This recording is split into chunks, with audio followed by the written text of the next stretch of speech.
ലോക chess champion കിരീടം ഗുകേഷിന് സമ്മാനിച്ചു. സിംഗപ്പൂരിൽ നടന്ന ചടങ്ങിലായിരുന്നു ഗുകേഷിന്റെ സമ്മാനദാനം. ഗുകേഷ് വേദിയിലെത്തിയത് ദേശീയ പതാകയുമായി.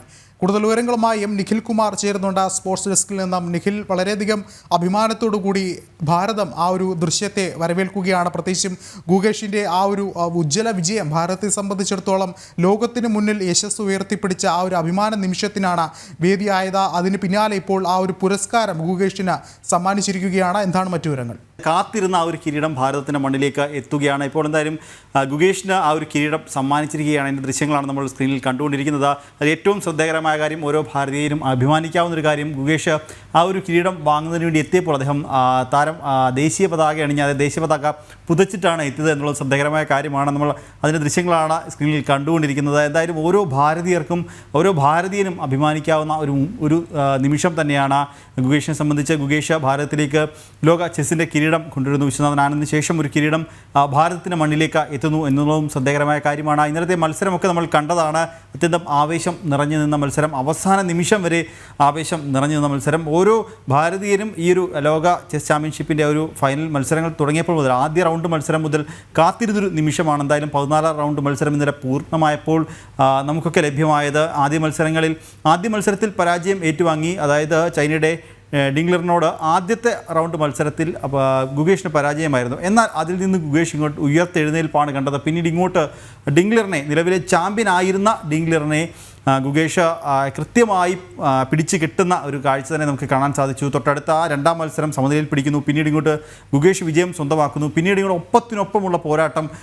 ഡിംഗ്ലറിനെ ഓരോ ഘട്ടത്തിലും, നിർണായകമായ പല ഘട്ടത്തിലും ഡിംഗ്ലറിനെ അദ്ദേഹം കൃത്യമായി അദ്ദേഹത്തിൻ്റെ വീക്ക് പോയിന്റ് നോക്കി തന്നെ അദ്ദേഹം ഓരോ കാര്യങ്ങളും, ഓരോ കരുനീക്കങ്ങളും അങ്ങനെയാണെന്ന് പറയാം. അദ്ദേഹത്തിനെ പ്രതിരോധത്തിലാക്കുന്ന ഡിംഗ്ലറിനെ പ്രതിരോധത്തിലാക്കുന്ന പ്രകടനമാണ് ഇതുവരെ എന്തായാലും ഗുകേഷിൻ്റെ ഭാഗത്തുനിന്നുണ്ടായത്. അങ്ങനെ അവസാന നിമിഷം, അല്ലെ അവസാന മത്സരത്തിൽ 14ാം റൗണ്ട് മത്സരത്തിൻ്റെ അവസാന നിമിഷം ഡിംഗ്ലറിന് വരുത്തിയ ഒരു പിഴവ്, ആ പിഴവ് കൃത്യമായി മുതലാക്കിക്കൊണ്ടായിരുന്നു എന്തായാലും ഗുകേഷ് ആ ഒരു കിരീടം ചൂടുന്നത്. നമ്മളൊക്കെ ഉറ്റുനോക്കിയിരുന്ന കിരീടം ചൂടുന്നത്. മറ്റൊരു പ്രധാനപ്പെട്ട കാര്യം, ലോക ചെസ് ചരിത്രത്തിൽ തന്നെ കിരീടം ചൂടുന്ന ഏറ്റവും പ്രായം കുറഞ്ഞ താരം എന്ന ആ ഒരു നേട്ടവും ഇതോടുകൂടി ഗുകേഷ് സ്വന്തമാക്കുകയായിരുന്നു. 18ാമത്തെ വയസ്സിൽ, തൻ്റെ 18ാമത്തെ വയസ്സിൽ ഗുകേഷ് ആ ഒരു നേട്ടം സ്വന്തമാക്കുന്നൊരു കാഴ്ച. 11ാം വയസ്സിൽ താൻ കണ്ട സ്വപ്നം, ഇതിനു വേണ്ടിയായിരുന്നു താൻ കാത്തിരുന്നത് എന്നാണ് ഗുകേഷ് ആ ഒരു നേട്ടത്തിന് ശേഷം പ്രതികരിച്ചത്. അത് തന്നെയാണ്, അതായത് ഭാരതത്തിന് വേണ്ടി ഒരു കിരീടം നേടിക്കൊടുക്കുക എന്നുള്ള തൻ്റെ സ്വപ്നം, ഏറ്റവും വലിയൊരു സ്വപ്നം, അത് തൻ്റെ 18ാമത്തെ വയസ്സിൽ സാക്ഷാത്കരിച്ചിരിക്കുന്നു. താൻ ഇതിനു വേണ്ടിയാണ് കാത്തിരുന്നത്. തൻ്റെ ഇത്ര നാളത്തെയും പരിശ്രമം ഇതിനു വേണ്ടി ആയിരുന്നു എന്നാണ് ഗുകേഷ് ഇതിന് ശേഷം പറഞ്ഞത്. ഒപ്പം തന്നെ വിഷ്ണു നേരത്തെ പറഞ്ഞതുപോലെ തന്നെ രാജ്യത്തിൻ്റെ വിവിധ ഭാഗങ്ങളിൽ നിന്ന്, ലോകത്തിൻ്റെ വിവിധ ഭാഗങ്ങളിൽ നിന്ന് ഗുകേഷിന് ആശംസ, അഭിനന്ദനങ്ങളൊക്കെ വന്നുകൊണ്ടിരിക്കുകയാണ്. ആദ്യം തന്നെ എടുത്തു പറയേണ്ടത് പ്രധാനമന്ത്രി നരേന്ദ്രമോദി തന്നെയാണ്. ഓരോ ഭാരതീയർക്കും ഒരു പ്രചോദനമാണ് ഗുകേഷ് എന്നാണ് പ്രധാനമന്ത്രി നരേന്ദ്രമോദി പറഞ്ഞത്. ഒപ്പം തന്നെ രാഷ്ട്രപതി ദ്രൗപദി മുർമു, രാഷ്ട്രീയ സാംസ്കാരിക മേഖലയിലുള്ള പ്രമുഖരൊക്കെ തന്നെ ഗുകേഷിന് ഇന്നലെ മുതൽ തന്നെ ആശംസകൾ അറിയിച്ചുകൊണ്ട് രംഗത്തെത്തിയിരിക്കണം. ഒപ്പം എടുത്തു പറയേണ്ട കാര്യം, തമിഴ്നാട് സർക്കാർ പ്രത്യേകമായി ഒരു ഗുകേഷിന് സമ്മാനവും പ്രഖ്യാപിച്ചിട്ടുണ്ട് എന്നും ഏറ്റവും പുതിയതായൊരു വാർത്ത വരുന്നുണ്ട്. അങ്ങനെ ഗുകേഷിന് രാജ്യത്തിനകത്തു നിന്നും പുറത്തു നിന്നും വിഖ്യാതമായ ചെസ് താരങ്ങളടക്കമുള്ളവരടക്കം ഗുകേഷിന് അഭിനന്ദന പ്രവാഹവുമായി വരുന്നു എന്നുള്ളതാണ്. മറ്റൊരു എടുത്തു പറഞ്ഞൊരു കാര്യം, വിശ്വനാഥ് ആനന്ദ് അദ്ദേഹം പങ്കുവച്ചൊരു ചിത്രം തന്നെയാണ്. അദ്ദേഹം ഗുകേഷിന് ഒപ്പം നിൽക്കുന്ന, അതായത് ഗുകേഷ് കുട്ടിയായിരുന്ന സമയത്ത് ഗുകേഷിനൊരു കിരീടം സമ്മാനിക്കുന്നൊരു ചിത്രം തന്നെ അദ്ദേഹം പങ്കുവച്ചിരുന്നു. അതും സമൂഹ മാധ്യമങ്ങളിലൊക്കെ തന്നെ വൈറലാണ്. എന്തായാലും ഗുകേഷിൻ്റെ ഇതിനൊപ്പം തന്നെ പഴയ കാലത്തെ ഗുകേഷിൻ്റെ പല ഇൻ്റർവ്യൂകളടക്കം ഇപ്പോൾ സമൂഹ മാധ്യമങ്ങളിൽ വൈറലാണ്. 11ാമത്തെ വയസ്സിൽ ഒരു ചെസ്സിലേക്ക് വന്നു. അന്ന് അണ്ടർ 12 ആ ഒരു മത്സരത്തിൽ വിജയിച്ചു കിരീടം ചൂടിക്കൊണ്ടാണ് ഗുകേഷ് തൻ്റെ കിരീട നേട്ടങ്ങൾ തുടങ്ങുന്നത്. അന്ന് ആ ഒരു മത്സരത്തിന് ശേഷം ഗുകേഷ് പറഞ്ഞ ചില ഇൻ്റർവ്യൂവിലെ വാക്കുകളൊക്കെ ഇപ്പോൾ സമൂഹ മാധ്യമങ്ങളിൽ തരംഗമായിക്കൊണ്ടിരിക്കുകയാണ്. ഒരു നാൾ കിരീടം ചൂടും, ലോക ചെസ്സിൻ്റെ നെറുകയിലെത്തും എന്നതടക്കം അന്ന് ഗുകേഷ് പറഞ്ഞു വെക്കുന്ന വാചകങ്ങളൊക്കെ ഇപ്പോൾ എന്തായാലും സമൂഹ മാധ്യമങ്ങളിൽ, ഇൻസ്റ്റാഗ്രാമിലടക്കം. ഞാനൊന്ന് ഇടപെടുകയാണ്. ഇപ്പോൾ ചെസ് പരിശീലകൻ പ്രൊഫസർ അനിൽകുമാർ കൂടി നമ്മോടൊപ്പം ചേർന്നുണ്ട്. ശ്രീ അനിൽകുമാർ, ഒരുപക്ഷെ ഭാരതം കണ്ട ഏറ്റവും വലിയൊരു സ്വപ്നം തന്നെയാണ് ഇവിടെ യാഥാർത്ഥ്യമാകുന്നത്. ഭാരതീയൻ ലോക ചെസ് ചാമ്പ്യൻ ആകുന്നു എന്നുള്ളൊരു കാര്യം തന്നെയാണ് അതിലേറെ പ്രധാനപ്പെട്ടതായി എടുത്തു പറയേണ്ടത്. ഇപ്പോൾ ഇവിടെ ആ ഒരു സമ്മാനദാനം നിർവഹിച്ചിരിക്കുന്നു. സിംഗപ്പൂരിൽ നടന്ന ചടങ്ങിലാണ് ഗുകേഷിന് കിരീടം സമ്മാനിച്ചത്. ഒരുപക്ഷെ ഈ ഒരു ഘട്ടത്തിൽ ഏറെ കായിക പ്രേമികൾ, ചെസ് പ്രേമികൾ എല്ലാവരും എടുത്തു എടുത്തു പറയുന്ന ഒരു പ്രധാനപ്പെട്ട ഒരു കാര്യം ഗുകേഷിൻ്റെ കരുനീക്കമാണ്. പ്രത്യേകിച്ചും 1 മിനിറ്റിൽ കുറഞ്ഞ ഒരു ദൈർഘ്യം കൊണ്ടാണ് ആ ഒരു ഓരോ കരുക്കളും നീക്കുന്നതിൽ ഗുകേഷ് ആ ഒരു സമയം എടുത്തത്. പ്രത്യേകിച്ചും ഈ ഒരു സ്റ്റൈൽ അല്ലെങ്കിൽ ഗുകേഷിൻ്റെ ഈ ഒരു രീതിയെ തന്നെ കൂടുതൽ ആളുകളും പ്രശംസിക്കുന്നുണ്ട്. താങ്കൾ എങ്ങനെ വിലയിരുത്തുന്നു? ഏറ്റവും വേഗത്തിൽ ചെസ് കളിക്കുന്ന ചെസ്സിന്റെ രൂപം ബ്ലിറ്റ്സ് ആണ്. അത് കഴിഞ്ഞാൽ റാപ്പിഡ് ആണ്. ഏറ്റവും കൂടുതൽ സമയമെടുത്ത് കളിക്കുന്ന കളിയാണ് ക്ലാസിക്കൽ ചെസ്. നമ്മൾ ഇപ്പോൾ കണ്ടിട്ടുള്ള 14 മത്സരം ഗെയിമുകളും ക്ലാസിക്കൽ രൂപത്തിലാണ് കളിക്കപ്പെട്ടിട്ടുള്ളത്. അതുകൊണ്ട് അതിവേഗം കളിക്കേണ്ട ഒരു പരീക്ഷണ ഘട്ടത്തെ നേരിടേണ്ടതായിട്ട് ഗുകേഷിന് വന്നില്ല. ഗുകേഷിന്റെ കളിയുടെ കരുത്ത് പൊതുവെ വിശേഷിപ്പിക്കപ്പെടുന്നത് ആഴത്തിൽ കണക്കുകൂട്ടാനുള്ള കഴിവാണ്.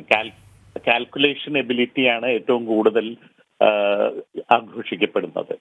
18 വയസ്സുള്ള ഒരു കുട്ടി ഇത്രയും പക്വതയോട് കൂടിയിട്ട് പല സാധ്യതകളും 64 കളങ്ങളിൽ 32 കരുക്കൾ എടുത്ത് കണക്ക് കൂട്ടുക എന്ന് പറയുന്നത് ഒരു അസാമാന്യ പാഠവം തന്നെയാണ്.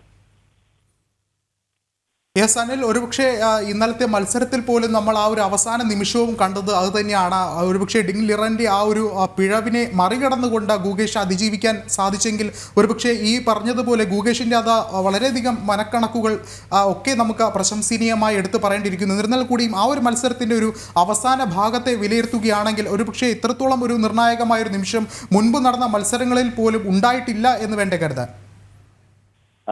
യഥാർത്ഥത്തിൽ അവിശ്വസനീയമായിട്ടുള്ള ഒരു പിഴവാണ് ഡിങ് ലിറന് സംഭവിച്ചത്. അത് സമയക്കുറവിൽ, അതുപോലെ തന്നെ അദ്ദേഹം പൊതുവെ അനുഭവിച്ചുകൊണ്ടിരിക്കുന്ന മാനസിക വൈകാരികമായിട്ടുള്ള പ്രതിസന്ധിയുടെയൊക്കെ ഫലമായിട്ട് വന്നതായിരിക്കും എന്നാണ് നമുക്ക് തോന്നുന്നത്. പക്ഷെ യഥാർത്ഥത്തിൽ ഇതിനു മുൻപുള്ള ഗെയിം, അതായത് 13ാമത്തെ ഗെയിമിൽ വളരെ കൃത്യമായിട്ടുള്ള വിജയത്തിന്റെ വഴി കണ്ടെത്തി ഗംഭീരമായിട്ട് കളിച്ച ഗുകേഷ് ദൗർഭാഗ്യവശാല് ഒരൊറ്റ നീക്കം പിഴച്ചതുകൊണ്ടാണ് വിജയം അവിടെ സമനിലയായി പോയത്. കളി പരാജയപ്പെട്ടതിന് ശേഷം ഡിങ് ലിറൻ പറഞ്ഞ വാക്കുകളും വളരെ ശ്രദ്ധേയമാണ്.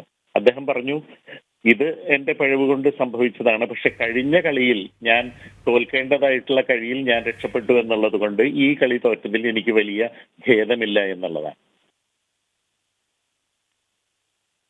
യെസ്, വളരെയധികം നന്ദി അനിൽകുമാർ പ്രതികരിച്ചതിന്. ഒരിക്കൽ കൂടി നിഖിൽ കുമാർ ചേരുന്നുണ്ട് സ്പോർട്സ് ഡെസ്കിൽ നിന്നും. നിഖിൽ, എന്തു തന്നെയായാലും ഡിങ് ലിറനെ തോൽപ്പിച്ചുകൊണ്ട് ഗുകേഷ് ഈ ഒരു വിജയം സ്വന്തമാക്കിയതിൽ വളരെയധികം ആവശ്യത്തിൽ തന്നെയാണ് ഭാരതമുള്ളത്. ലോക ജനത ഉറ്റുനോക്കുകയാണ് ഭാരതത്തിൻ്റെ ആ ഒരു മികവിനെ. ഇത്തരത്തിൽ ചെസ് ചാമ്പ്യൻഷിപ്പിൽ പ്രായം കുറഞ്ഞ ഒരു താരം ഭാരതത്തിൽ നിന്ന് ഉണ്ടാവുക എന്ന് പറയുന്നത് തന്നെ ഒരു ചരിത്രം നേട്ടമായി മാറുകയാണ്. ഒരുപക്ഷെ ഈ ഒരു മത്സരത്തിൽ തന്നെ ചില റെക്കോർഡുകൾ കൂടി പറഞ്ഞിരിക്കുകയല്ലേ?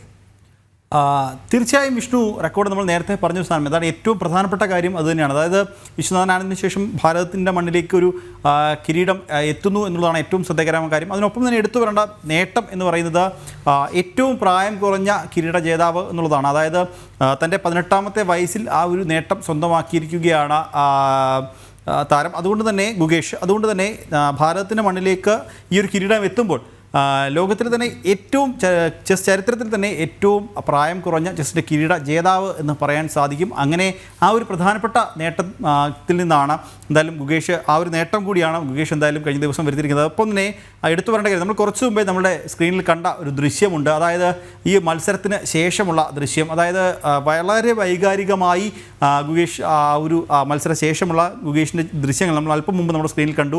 ഇപ്പോൾ നമ്മൾ കണ്ടുകൊണ്ടിരിക്കുന്നതും അത് തന്നെയാണ്. സ്ക്രീനിൽ കണ്ടുകൊണ്ടിരിക്കുന്ന ദൃശ്യം അതായത് മത്സരത്തിൻ്റെ അവസാന നിമിഷം മത്സരം തൻ്റെ വരുതിയിലെത്തി താൻ വിജയിച്ചു എന്നറിയുമ്പോഴുള്ള ഗുകേഷിൻ്റെ ഒരു പ്രതികരണം, അദ്ദേഹത്തിൻ്റെ ആ താരത്തിൻ്റെ ഒരു റിയാക്ഷൻ തന്നെ അദ്ദേഹം എത്രത്തോളം ഇത് സ്വപ്നം കണ്ടിരുന്നു എന്ന് നമുക്ക് മനസ്സിലാക്കാൻ സാധിക്കും. കാരണം അതിവൈകാരികമായ ഗുകേഷിൻ്റെ ഒരു അദ്ദേഹത്തിൻ്റെ ആ ഒരു പ്രതികരണം, അദ്ദേഹം കരയുന്നു, സന്തോഷം കൊണ്ട് അദ്ദേഹം കരയുന്നു എന്നുള്ളതാണ് ഇതിൽ ഏറ്റവും എടുത്തു പറയേണ്ട ഒരു കാര്യം. ഇതിനുശേഷം ഗുകേഷ് പുറത്തേക്ക് വരുന്ന ഒരു ദൃശ്യം കൂടിയുണ്ട്. താരം ഇവിടെ നിന്ന് ഇറങ്ങി പുറത്തേക്ക് വരുമ്പോൾ താരത്തെ വരവേൽക്കാൻ തൻ്റെ പിതാവ് പുറത്തു നിൽക്കുന്നൊരു കാഴ്ചയുണ്ട്. പിതാവ് രജനീകാന്ത് ഗുകേഷിനെ കാത്ത് പുറത്തു നിൽക്കുന്നൊരു ദൃശ്യമുണ്ട്. അദ്ദേഹം രണ്ടുപേരും ചേർന്ന് കെട്ടിപ്പിടിക്കുന്ന ദൃശ്യങ്ങളുണ്ട്. അതൊക്കെ വളരെ വൈകാരികമായ ഇങ്ങനെ ചില നിമിഷങ്ങൾ, ചില ദൃശ്യങ്ങൾ കൂടി നമ്മുടെ മുന്നിലേക്ക് എത്തുന്നുണ്ട്. എന്തായാലും വിഷ്ണു നേരത്തെ പറഞ്ഞതുപോലെ രാജ്യത്തിനകത്തു നിന്നും പുറത്തുനിന്നും ഒക്കെ ഈ ഒരു ഗുകേഷിൻ്റെ നേട്ടത്തിൽ വളരെ വലിയ അഭിനന്ദന പ്രവാഹങ്ങളൊക്കെ വരുന്നുണ്ട്. അതോടൊപ്പം തന്നെ ഗുകേഷിൻ്റെ ഈ ഒരു വിജയം സെലിബ്രേറ്റ് ചെയ്യാൻ ഗൂഗിളും അവസരം ഒരുക്കിയിട്ടുണ്ട് എന്നുള്ളതാണ് ഏറ്റവും ശ്രദ്ധേയകരമായ കാര്യം. ഗൂഗിൾ ഏറ്റവും പുതുതായി ചെസ്സിൻ്റെ മാതൃകയിലുള്ള ഡൂഡിൽ പുറത്തിറക്കിയിട്ടുണ്ട്. അതോടൊപ്പം തന്നെ നമ്മൾ മൊബൈലിൽ നിന്നടക്കം ഗുഗേഷ് എന്ന് സെർച്ച് ചെയ്യുകയാണെങ്കിൽ അപ്പോൾ വരുന്ന ആ ഒരു ടാബിൽ ഏറ്റവും ആഴിയിലായി നമുക്ക് ഇത് സെലിബ്രേറ്റ് ചെയ്യാൻ നമുക്കും ഗുഗേഷ് ആശംസകൾ അറിയിക്കാനുള്ളൊരു പ്രൊവിഷൻ നൽകിയിട്ടുണ്ട്. അതിൽ ക്ലിക്ക് ചെയ്താൽ സ്ക്രീനിൽ ഒന്നാകെ ആശംസ പ്രവാഹം വരുന്ന കാഴ്ച. അങ്ങനെ നിഖിൽ സൂചിപ്പിച്ചതുപോലെ വളരെയധികം ഒരു ആശംസകൾ തന്നെയാണ് ഇപ്പോൾ ഗുഗേഷിന് നൽകുന്നത്. ഈ പറഞ്ഞതുപോലെ പല ഭാഗത്തു നിന്നും അദ്ദേഹത്തിന് ഒരു മികച്ച പ്രതികരണങ്ങൾ ലഭ്യമാകുന്നുണ്ട്, പല ആദരവുകൾ ലഭ്യമാകുന്നുണ്ട്. ആ ഒരു കാര്യം തന്നെയാണ് എടുത്തു പറയേണ്ടത്. ഇപ്പോൾ യോഗേഷ് ഭാർഗവൻ നായർ കൂടി ചേരുന്നുണ്ട്, ചെസ് പരിശീലകനാണ് അദ്ദേഹം ചേരുന്നുണ്ട് പ്രതികരണത്തിനായി. ശ്രീ യോഗേഷ്, ഒരുപക്ഷെ താങ്കൾക്ക് മനസ്സിലാകുമല്ലോ, നമുക്കറിയാം ഈ ഗുഗേഷ് ചെറുപ്പം മുതൽ തന്നെ ഈ ഒരു ചെസ് രംഗത്ത് വന്നയാളാണ്. കുട്ടിക്കാലം മുതൽ ചെസ് പരിശീലനം തുടങ്ങി. അതിന് പിന്നാലെ നിരവധി മേഖലകളിൽ ഇത്തരത്തിലുള്ള മത്സരങ്ങളിൽ അദ്ദേഹം പങ്കെടുത്തു, വിജയിച്ചു. ഇപ്പോൾ അദ്ദേഹം ലോക ചാമ്പ്യനായി മാറുകയാണ്. ഒരുപക്ഷെ ഈ ഒരു നാൾ വഴികളിലൂടെയൊക്കെ പരിശോധിച്ച് കഴിഞ്ഞ് ഇത്രത്തോളം ഒരു ആവേശോജ്വലമായൊരു വിജയത്തിന് കാരണമായത് പ്രത്യേകിച്ചും ഇത്രത്തോളം ഈ ചെറുപ്പകാലം മുതലേ നീണ്ടുവന്ന ആ ഒരു പഠനം ഒക്കെ തന്നെയല്ലേ?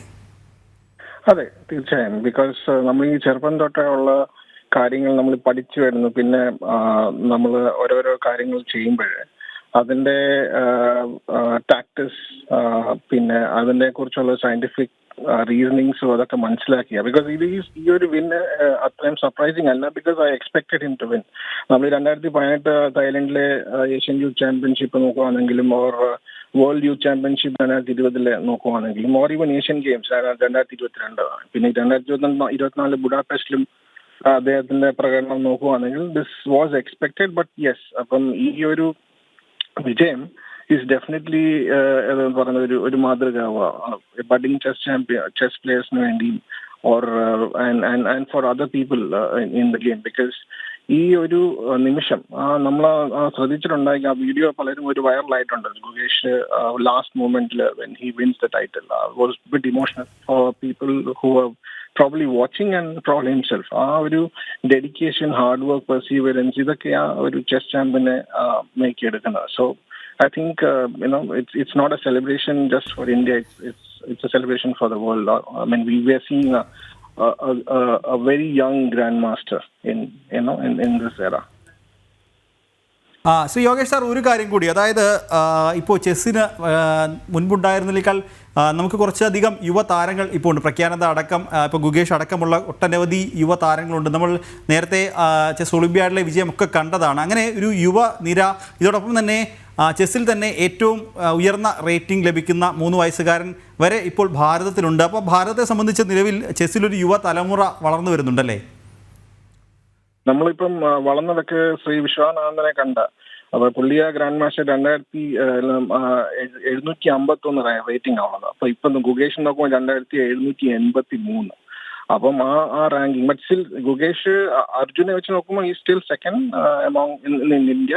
പക്ഷേ പ്രായം വെച്ച് നോക്കുമ്പോൾ ഡെഫിനറ്റ്ലി ആ ഒരു തലമുറ വളർന്നു വരിക. നമുക്ക് ഇനിയും കൂടുതൽ ആൾക്കാർ, ഇങ്ങനെ കുറെ ടാലൻസ് ഹിഡൻ ഉണ്ട്, അത് നമുക്ക് ഡെഫിനറ്റ്ലി കിട്ടും. നമ്മൾ റീസെന്റ് കണ്ടത് പ്രജ്ഞാനന്ദയുടെ പ്രകടനവും അർജുന്റെ പ്രകടനമൊക്കെ. സോ ഗുഗേഷ് ഡെഫിനറ്റ്ലി നമ്മുടെ ഒരു പ്രോഡജി തന്നെ. പക്ഷേ താങ്കൾ പറഞ്ഞ പോലെ തന്നെ ഇനിയും വരും പോകുന്ന തലമുറയ്ക്ക് വേണ്ടിയുള്ള ഒരു എക്സാമ്പിൾ ആണ് സെറ്റ് ചെയ്യുന്നത്. അപ്പം ഈ ചെസ് ഒരു കായിക താരമായിട്ട് should be encouraged in schools also. Because നമ്മളൊരു മെന്റൽ എബിലിറ്റിയും കാര്യങ്ങളും ഡെവലപ്പ് ചെയ്യാൻ വേണ്ടി chess is a very good game. Yes, Yogesh Bhargavan നായരാണ് പ്രതികരിച്ചത്. ഒരിക്കൽ കൂടി നിഖിൽ കുമാർ ചേർന്നുണ്ട്. നിഖിൽ, ഈ സൂചിപ്പിച്ചതുപോലെ ഭാരതം ഇനിയും കൂടുതൽ റെക്കോർഡുകൾക്കായി കാത്തിരിക്കുകയാണ്. നേരത്തെ പറഞ്ഞതുപോലെ ഇനിയൊരു വലിയൊരു യുവനിര നിൽക്കുകയാണ് ചെസ് ചാമ്പ്യൻഷിപ്പുകളിൽ മത്സരിക്കാനൊക്കെയായും. കൊച്ചു കുട്ടികൾ മുതൽ മുതിർന്നവർ വരെ, അല്ലെങ്കിൽ ഇത്രത്തോളം ഒരു ചെസ്സിനോട് ഒരു ഇഷ്ടം തോന്നി നിരവധി ആളുകൾ ഭാരതത്തിൽ നിന്ന് തന്നെ ഉയർന്നു വരുന്നുണ്ട്, ചാമ്പ്യന്മാരാകുന്നുണ്ട് എന്ന് പറയുമ്പോൾ തന്നെ ഭാരതത്തിൻ്റെ ആ ഒരു ചെസ് ചാമ്പ്യൻഷിപ്പിനോടുള്ള ഒരു പ്രണയം തന്നെയല്ലേ ഇപ്പോൾ നമുക്ക് ദൃശ്യമാകുന്നത്? വിഷ്ണു, തീർച്ചയായും അതായത് ചെസ്സിനോട് മാത്രമല്ല കായിക മേഖലയ്ക്ക് ഒന്നാകെ കേന്ദ്ര സർക്കാർ നൽകുന്നൊരു പിന്തുണ നമുക്ക് എടുത്തു പറയേണ്ട ഒരു കാര്യം തന്നെയാണ് ഈ ഒരു അവസരത്തിൽ. കാരണം ഇതിൽ എടുത്തു പറയേണ്ട ചെസ്സുമായി ബന്ധപ്പെട്ട ഏറ്റവും അവസാനം നടന്ന ചെസ് ഒളിമ്പ്യാഡിൽ ഇന്ത്യ ഇരട്ട നേട്ടം ഇന്ത്യ സ്വന്തമാക്കിയിരുന്നു. അതായത് വനിതകളുടെ ആ ഒരു വിഭാഗത്തിലും പുരുഷന്മാരുടെ വിഭാഗത്തിലും ഇന്ത്യ അതിൽ മെഡൽ നേട്ടം സ്വന്തമാക്കിയിരുന്നു. അന്ന് ആ മെഡൽ നേട്ടവുമായി എത്തിയ താരങ്ങളെയൊക്കെ പ്രധാനമന്ത്രി നരേന്ദ്രമോദി നേരിട്ട് വിളിച്ച് അഭിനന്ദിക്കുന്ന ഒരു കാഴ്ചയുണ്ടായിരുന്നു. അതായത് അവരെ നേരിട്ട് പ്രധാനമന്ത്രിയുടെ ഓഫീസിലേക്ക്, അദ്ദേഹത്തിൻ്റെ വസതിയിലേക്ക് വിളിച്ച് അവരെ ആശംസിക്കുന്നു, അല്ലെ അവരുടെ കൂടെ കുറേ സമയം അദ്ദേഹം ഇൻട്രാക്ട് ചെയ്യുന്നു, അവരുടെ പ്രശ്നങ്ങൾ മനസ്സിലാക്കുന്നു, എന്തെങ്കിലുമൊക്കെ പ്രശ്നങ്ങളുണ്ടെങ്കിൽ അത് അവരോട് മനസ്സിലാക്കുന്നു. അതായത് അവർക്ക് മുൻപോട്ടുള്ള യാത്രയിൽ അദ്ദേഹം കുറേയധികം കാര്യങ്ങൾ പറഞ്ഞു കൊടുക്കുന്നു, നിങ്ങൾ കുറേയധികം കാര്യങ്ങൾ ശ്രദ്ധിക്കണം. അങ്ങനെയുള്ള പ്രധാനമന്ത്രി നരേന്ദ്രമോദി നേരിട്ടാണ് അവരോട് ഇൻട്രാക്ട് ചെയ്ത് നോക്കിയത്. അപ്പോൾ അങ്ങനെ നോക്കുകയാണെങ്കിൽ കായിക മേഖലയ്ക്ക്, ഭാരതത്തിൻ്റെ കായിക മേഖലയ്ക്ക് കേന്ദ്ര സർക്കാർ നൽകുന്ന പിന്തുണ അത് എടുത്തു പറയേണ്ട ഒരു കാര്യം തന്നെയാണ്. ചെസ്സിലേക്ക് വന്നാൽ നേരത്തെ പറഞ്ഞതുപോലെ ഒട്ടനവധി യുവ താരങ്ങൾ വളർന്നു വരുന്നുണ്ട്. അവർക്കൊക്കെ കേന്ദ്ര സർക്കാർ വളരെ വലിയ പിന്തുണ തന്നെ നൽകുന്നുണ്ട്. ചെസ്സിൽ മാത്രമല്ല കായിക മേഖല ഒന്നാകെ നമ്മൾ പല മത്സരങ്ങളെ കണ്ടു. ഇപ്പോൾ ഒളിമ്പിക്സിന് പോയ സമയത്തും ഒളിമ്പിക്സിൽ ഓരോ താരങ്ങളെയും, അതിന് മുൻപ് ഒളിമ്പിക്സിന് പോകുന്നതിന് തൊട്ട് മുൻപ് ഓരോ താരങ്ങളെയും പ്രധാനമന്ത്രി നേരിട്ട് കണ്ടിരുന്നു, പ്രധാനമന്ത്രിയുടെ വസതിയിൽ വിളിച്ച് താരങ്ങളെ കണ്ടിരുന്നു. ഒപ്പം തന്നെ കിരീടം അല്ലെങ്കിൽ മെഡൽ നേട്ടം സ്വന്തമാക്കിയ താരങ്ങളെയൊക്കെ അദ്ദേഹം നേരിട്ട് ഫോണിൽ ബന്ധപ്പെട്ടിരുന്നു. ഒപ്പം തന്നെ കിരീടം അല്ലെങ്കിൽ മെഡൽ തലനാരിഴയ്ക്ക് മെഡൽ നഷ്ടമായ താരങ്ങളെ പ്രധാനമന്ത്രി നേരിട്ട് വിളിച്ച് ഇനിയും നിങ്ങൾക്ക് ഉയരങ്ങളിലേക്ക് എത്തേണ്ടതുണ്ട്, അതിനുവേണ്ടി നിങ്ങളുടെ കഴിവിൻ്റെ പരമാവധി പ്രയോഗിക്കണം എന്നതടക്കം അവർക്കൊരു ഇൻസ്പിറേഷൻ പ്രധാനമന്ത്രി നരേന്ദ്രമോദി നൽകുന്നൊരു കാഴ്ചയുണ്ടായിരുന്നു. അത് നമ്മൾ ഒളിമ്പിക്സിൽ കണ്ടതാണ്. ശ്രീജേഷിനെ അടക്കമുള്ളവരെ അദ്ദേഹത്തിൻ്റെ കുടുംബത്തോടൊപ്പം തന്നെ അദ്ദേഹം തൻ്റെ വസതിയിലേക്ക് ക്ഷണിക്കുന്നൊരു കാഴ്ച. ഇതിനൊപ്പം എടുത്തു പറഞ്ഞ കാര്യം, ക്രിക്കറ്റിലേക്ക് വന്നാൽ ക്രിക്കറ്റ് ലോകകപ്പിൽ, ഏകദിന ലോകകപ്പിൽ ക്രിക്കറ്റ് ലോകകപ്പിൽ പരാജയപ്പെട്ട ഒരു ടീമിനെ പ്രധാനമന്ത്രി നേരിട്ട് ഡ്രസ്സിംഗ് റൂമിലെത്തി അവരെ ആശ്വസിപ്പിക്കുന്നു. നിങ്ങളുടെ കഴിവിൻ്റെ പരമാവധി ഉപയോഗിക്കണം, നിങ്ങൾക്ക് തിരിച്ചു വരാൻ സാധിക്കുമെന്ന് പ്രധാനമന്ത്രി പറയുന്നു. തൊട്ടടുത്ത വർഷം നടന്ന 2020 ലോകകപ്പിൽ ഈ താരങ്ങൾ തന്നെ, രോഹിത് ശർമ്മയും വിരാട് കോഹ്ലിയും അടക്കമുള്ള താരങ്ങൾ ഭാരതത്തിലേക്ക് ലോക കിരീടം കൊണ്ടുവരുന്നു. അങ്ങനെ കേന്ദ്ര സർക്കാർ ഈ ഒരു കായിക മേഖലയ്ക്ക് നൽകുന്ന പിന്തുണ അത് വളരെ വലുത് തന്നെയാണ്. അത് ക്രിക്കറ്റിലായാലും, ഒപ്പം തന്നെ ഇപ്പോൾ പറയുന്ന ക്രിക്കറ്റിലാണെങ്കിലും, ഇപ്പോൾ ഒളിമ്പിക്സിന് പോകുന്ന താരങ്ങളിലാണെങ്കിലും, ഏറ്റവും അവസാനം ചെസ്സിലാണെങ്കിലും അടക്കം ഇവർക്കൊക്കെ പ്രധാനമന്ത്രി അല്ലെങ്കിൽ കേന്ദ്ര സർക്കാർ നൽകുന്ന പിന്തുണ വളരെ വലുതാണ്. ഇനി ഭാരതത്തിൻ്റെ കായിക മേഖലയിൽ വളർന്നു വരുന്ന കായിക താരങ്ങൾക്കൊക്കെ പ്രചോദനം നൽകുന്ന അതിനുവേണ്ടിയുള്ള പദ്ധതികൾ കേന്ദ്ര സർക്കാർ കൃത്യമായി വിഭാവനം ചെയ്യുന്നുണ്ട്. അത് ഓരോ താരങ്ങൾക്കും വളർന്നു വരാൻ അവർക്ക് വേണ്ട അടിസ്ഥാന സൗകര്യങ്ങൾക്ക് അടക്കം കേന്ദ്ര സർക്കാർ പ്രത്യേക പദ്ധതികൾ കൊണ്ടുവരുന്നുണ്ട്. അങ്ങനെ പുതിയ താരങ്ങൾ കായിക മേഖലയിലേക്ക് വരണം, ഭാരതത്തിൻ്റെ യശസ് കായിക മേഖലയിലും കൂടുതൽ തെളിയിക്കണം, അല്ലെങ്കിൽ അതിൻ്റെ ഇരട്ടിയിലേക്ക് എത്തിക്കണം എന്ന് കേന്ദ്ര സർക്കാരിന് കൃത്യമായ പദ്ധതിയുണ്ട്. നമ്മളൊക്കെ അതിന് ഓരോ ഭാരതീയരും അഭിമാനിക്കുന്ന ഇത്തരത്തിലുള്ള നേട്ടങ്ങൾ അതിൻ്റെയൊക്കെ ഭാഗമായി തന്നെ നമുക്ക് കാണാൻ സാധിക്കും. പറഞ്ഞ പോലെ ഗുകേഷിനെ പോലെ ഒട്ടനവധി യുവതാരങ്ങൾ ഭാരതത്തിലുണ്ട്. നമ്മൾ മറ്റ് പല ചെസ് ടൂർണമെൻറ്റിലും കണ്ടല്ലോ, പ്രഗ്യാനന്ദ അടക്കമുള്ള താരങ്ങൾ ഭാരതത്തിൽ നിന്ന് ഭാരതത്തിൻ്റെ യശസ് ലോകത്തിന് മുന്നിൽ തെളിയിച്ച താരങ്ങളാണ്. ഇനിയും ഒട്ടനവധി താരങ്ങൾ അങ്ങനെ വളർന്നു വരാനുണ്ട്. അവർ വളർന്നു വരട്ടെ. ഓരോ ടൂർണമെൻറ്റുകളിലും, ചെസ്സിൽ മാത്രമല്ല വിവിധ കായിക ഇനങ്ങളിലാകെ ഇതുപോലെ ഭാരതത്തിന് ഓരോ കിരീടവും നേട്ടവും നമുക്ക് പ്രതീക്ഷിക്കാം വരുന്ന നാളുകളിൽ. വിഷ്ണു, യെസ്, എന്ത് തന്നെയായാലും ഭാരതത്തെ സംബന്ധിച്ചിടത്തോളം അഭിമാനകരമായൊരു നിമിഷം തന്നെയാണ്. ഒരു പക്ഷേ ഇപ്പോൾ ആ ദൃശ്യങ്ങളിൽ കാണുന്നത് പോലെ ഓരോ ഭാരതീയരും ആ ഒരു നിമിഷത്തെ ഉറ്റുനോക്കുകയാണ്. ഗുകേഷിന് കിരീടം സമ്മാനിക്കുന്ന ആ ഒരു ദൃശ്യങ്ങൾ നിഖിൽ ഒരുപക്ഷെ നേരത്തെ സൂചിപ്പിച്ചതുപോലെ ഭാരതം ആ ഒരു കായിക മേഖലയ്ക്ക് നൽകുന്ന ആ ഒരു പ്രാധാന്യം തന്നെയാണ് ഈ ഒരു വിജയത്തിന് പിന്നിൽ എന്നുള്ളൊരു കാര്യം തന്നെയാണ് ഈ ഒരു ഘട്ടത്തിൽ എടുത്തു പറയേണ്ടത്. ഒരുപക്ഷെ ഗുകേഷിൻ്റെ ഈ ഒരു വിജയം ഇനിയുള്ള നിരവധി ആളുകൾക്ക് ഒരു പ്രചോദനമായി മാറുന്നു എന്നുള്ളൊരു കാര്യത്തിൽ യാതൊരു സംശയവുമില്ല. എന്നിരുന്നാൽ കൂടിയും ഈ ഒരു മത്സരത്തിൻ്റെ മറ്റ് കാര്യങ്ങളിലേക്ക് കൂടി കടന്നു കഴിഞ്ഞാൽ ഒരുപക്ഷെ ഗുകേഷിൻ്റെ വിജയം ചില റെക്കോർഡുകൾ കൂടി സമ്മാനിച്ചിരുന്നു. നേരത്തെ അത് ചൂണ്ടിക്കാട്ടിയിരുന്നു. ഇത്തരത്തിൽ പ്രായം കുറഞ്ഞ ഒരു വ്യക്തി ആണ് ഈ ഒരു കടന്നു വന്നിരിക്കുന്നത്. ഇത്രത്തോളം ലോക ചാമ്പ്യൻ എന്നുള്ളൊരു പദവിയിലേക്ക് എത്തുക എന്ന് പറയുന്നത് ഒരു നിസ്സാരമായ കാര്യമല്ല. ഗുകേഷിനെ സംബന്ധിച്ചിടത്തോളം ചെറുപ്രായത്തിൽ തന്നെയാണ് ഈ ഒരു മത്സര രംഗത്തേക്ക് അല്ലെങ്കിൽ ചെസ് എന്നുള്ള ഒരു കായിക ഇനത്തിലേക്ക് അദ്ദേഹം കടന്നു വരുന്നത്. ഒരുപക്ഷെ ഇനിയും കൂടുതൽ ആളുകളെ ഈ ഒരു ചെസ്സിലേക്ക് ആകർഷിക്കാൻ ഗുകേഷ് ഒരു പ്രേരണയായി മാറുമെന്നല്ലേ നമ്മൾ പറയേണ്ടത്? തീർച്ചയായും വിഷ്ണു, അങ്ങനെ തന്നെ പറയേണ്ടിയിരിക്കുന്നു. അതിന് പ്രധാനമന്ത്രി നരേന്ദ്രമോദി പറഞ്ഞ ചില വാക്കുകൾ കൂടി നമുക്ക് കടമെടുക്കേണ്ടതുണ്ട്. പ്രധാനമന്ത്രി പറഞ്ഞ കാര്യങ്ങൾ ഇതാണ്. അതായത് സവിശേഷമായ ഈ നേട്ടത്തിന് ഗുകേഷിന് എല്ലാവിധ അഭിനന്ദനങ്ങളും അർപ്പിക്കുന്നു. സമാനതകളില്ലാത്ത കഠിനാധ്വാനത്തിൻ്റെയും കഴിവിൻ്റെയും നിശ്ചയദാർഢ്യത്തിൻ്റെ ഫലമാണ് ഈ വിജയം. ഗുകേഷിൻ്റെ ഈ നേട്ടം ചെസ് ചരിത്രത്തിൽ എഴുതിപ്പെടുക മാത്രമല്ല, ലക്ഷക്കണക്കിന് യുവാക്കളെ പ്രചോദിപ്പിക്കുകയും സ്വപ്നം കാണിക്കുകയും ചെയ്യും. അദ്ദേഹത്തിന് ഉജ്ജ്വല ഭാവിക്ക് വേണ്ടി എല്ലാവിധ ആശംസകളും നേരുന്നു എന്നാണ് പ്രധാനമന്ത്രി നരേന്ദ്രമോദി ഗുകേഷിൻ്റെ വിജയത്തിന് തൊട്ടു പിന്നാലെ അദ്ദേഹം തൻ്റെ എക്സിൽ അല്ലെങ്കിൽ സമൂഹ മാധ്യമങ്ങളിൽ കുറിച്ചത്. അതുതന്നെയാണ് വിഷ്ണു ചോദിച്ച ചോദ്യത്തിനുള്ള പ്രധാനപ്പെട്ട ഒരു ഉത്തരം. അതായത് ലക്ഷക്കണക്കിന് യുവാക്കളെ പ്രചോദിപ്പിക്കുകയും സ്വപ്നം കാണാൻ പ്രേരിപ്പിക്കുകയും ചെയ്യുന്നതാണ് ഗുകേഷിൻ്റെ ഈ നേട്ടം എന്നുള്ളത് തന്നെയാണ് പ്രധാനമന്ത്രി നരേന്ദ്രമോദിയും പങ്കുവെക്കുന്ന കാര്യം. അതായത് കായിക മേഖലയിലേക്ക് വരുന്ന അല്ലെങ്കിൽ ചെസ്സിലേക്ക് വരുന്ന പുതിയ താരങ്ങൾക്ക് തങ്ങൾക്ക് വളരെയേറെ കാര്യങ്ങൾ ചെയ്യാനുണ്ട് എന്ന് തോന്നിപ്പിക്കുന്ന പ്രചോദിപ്പിക്കുന്ന ഒരു നേട്ടം തന്നെയാണ് ഇപ്പോൾ എന്തായാലും ഗുകേഷിൻ്റെ ഭാഗത്ത് നിന്ന് ഉണ്ടായിട്ടുള്ളത്. ഗുകേഷ് മാത്രമല്ല, ചെസ്സിൽ നേരത്തെ പറഞ്ഞതുപോലെ ഒട്ടനവധി താരങ്ങൾ ഇനിയും ഉണ്ട്. അവർക്കൊക്കെ കൂടുതൽ പ്രചോദനം നൽകുന്ന, അതായത് കൂടുതൽ മത്സരങ്ങളിൽ കളിക്കാൻ അല്ലെങ്കിൽ എതിർ താരങ്ങളെ പ്രതിരോധത്തിലാക്കാൻ, സമ്മർദ്ദത്തിലാക്കാൻ അതിന് വേണ്ട പ്രചോദനം നൽകുന്ന ഒരു വിജയം കൂടിയാണ് ഗുകേഷിൻ്റേത് എന്ന് നമുക്ക് പറയാൻ സാധിക്കും. ഗുകേഷിൻ്റെ നേരത്തെ വിഷ്ണു പറഞ്ഞ റെക്കോർഡിലേക്ക് വന്നു കഴിഞ്ഞാൽ നേരത്തെ പറഞ്ഞ 1985 ഒരു റെക്കോർഡാണ് ഗുകേഷ് പ്രധാനമായും മറികടന്നത് എന്ന് പറയാം. 1985 ചെസ്സിൻ്റെ ഇതിഹാസമായ ഗാരി കാസ്പറോവ് തൻ്റെ 22ാമത്തെ വയസ്സിലാണ് അന്ന് കിരീടം സ്വന്തമാക്കിയത്. ഇന്നലെ വരെ അതായിരുന്നു ചെസ്സിൻ്റെ ചരിത്രത്തിലെ ഏറ്റവും പ്രായം കുറഞ്ഞ കിരീട നേട്ടം. ഇന്നലെ വരെ അതായിരുന്നു. എന്നാൽ ഇന്നലെ വൈകുന്നേരം മുതൽ അന്ന് മാറി. ചെസ് ചരിത്രത്തിൽ ഏറ്റവും പ്രായം കുറഞ്ഞ കിരീടം ചൂടുന്ന താരം, അത് ഭാരതത്തിൻ്റെ അഭിമാനം ഗുകേഷ് ആയി മാറിയിരിക്കുകയാണ്. അത് വളരെ ഗുകേഷിനെ സംബന്ധിച്ച് നേരത്തെ അനിൽകുമാർ സാർ പറഞ്ഞതുപോലെ എതിർ താരത്തെ സമ്മർദ്ദത്തിലാക്കി, ചെറിയ പിഴവ് പോലും, അതായത് എതിർ താരത്തിലെ പരമാവധി പ്രതിരോധത്തിലാക്കി, സമ്മർദ്ദത്തിലാക്കി, ആ താരത്തിൻ്റെ നിന്നും ചെറിയ പിഴവുകൾ വരുത്തിക്കുക. ആ ചെറിയ പിഴവുകൾ പോലും തൻ്റെ കൃത്യമായ കണക്ക് കൂട്ടലുകളിലൂടെ ഗുകേഷ് തൻ്റെ വരുതിയിലേക്ക് മത്സരം തിരിക്കുന്നതിന് വേണ്ടി ഉപയോഗിച്ചു എന്ന് കൃത്യമായി പറയേണ്ടിയിരിക്കുന്നു. അത് ചെറിയൊരു പിഴവ് പോലും കൃത്യമായി ഉപയോഗിക്കാൻ അത്രയ്ക്ക് കൃത്യമായ കണക്കൂട്ടലുകളോട് കൂടി തന്നെയാണ് ഗുകേഷ് ഓരോ മത്സരത്തിനും ഇറങ്ങുന്നത്. താൻ ഇത് കൃത്യമായി സ്വപ്നം കണ്ടതാണെന്ന് ഗുകേഷ് പറഞ്ഞു വെക്കുന്നു. താൻ തൻ്റെ 11ാമത്തെ വയസ്സിലത്തെ ചില സമൂഹ മാധ്യമങ്ങളിൽ ഇപ്പോൾ പ്രചരിക്കുന്ന വീഡിയോകൾ പ്രകാരമാണെങ്കിൽ 11ാമത്തെ വയസ്സിൽ ഗുകേഷ് പറയുന്നു താൻ എന്തായാലും ഒരു നാൾ ലോക കിരീടത്തിന് നെറുകയിലെത്തും, കിരീടം ചൂടും എന്ന് പറയുന്നു. തൻ്റെ 18ാമത്തെ വയസ്സിൽ താൻ അത് 7 വർഷത്തിനിപ്പുറം അത് സാധ്യമാകുന്നു. ഓരോ ഭാരതീയൻ്റെയും അഭിമാനമായി മാറുന്നു. അതിനുശേഷം പറഞ്ഞതുപോലെ താൻ സ്വപ്നം കണ്ടത് നേടിയതിനു ശേഷമുള്ള ഗുകേഷിൻ്റെ വൈകാരിക നിമിഷങ്ങൾ, അതൊക്കെ നമ്മൾ കണ്ടതാണ്. ഇനി അറിയേണ്ടത് ഗുകേഷ് ഭാരതത്തിലേക്ക് എത്തുന്നതുമായി ബന്ധപ്പെട്ട വാർത്തകളാണ്. ഇപ്പോൾ ലഭ്യമാകുന്ന വിവരങ്ങളനുസരിച്ചിട്ട് അധികം താമസിക്കാതെ തന്നെ ഗുകേഷ് ആ കിരീടവുമായി ഭാരതത്തിലേക്ക് മടങ്ങിയെത്തും എന്നാണ് നമുക്ക് അറിയാൻ സാധിക്കുന്നത്. ഇതോടൊപ്പം മറ്റൊരു കാര്യം കൂടിയുണ്ട്. ഭാരതത്തിലെത്തുന്ന ഗുകേഷ് പ്രധാനമന്ത്രി നരേന്ദ്രമോദിയുമായി കൂടിക്കാഴ്ച നടത്താനുള്ള സാധ്യതയുണ്ട് എന്ന് അനൗദ്യോഗികമായ ചില റിപ്പോർട്ടുകളും വരുന്നുണ്ട്. വിഷ്ണു, യെസ്, ലോക ചാമ്പ്യൻ ഗുകേഷിന് കിരീടം സമ്മാനിച്ചിരിക്കുകയാണ്. ആ ദൃശ്യങ്ങളാണ് പ്രേക്ഷകർ കണ്ടത്. കൂടുതൽ വിശദമായ റിപ്പോർട്ടുകളാണ് സ്പോർട്സ് ഡെസ്കിൽ നിന്നും നിഖിൽ കുമാർ നൽകിയത്.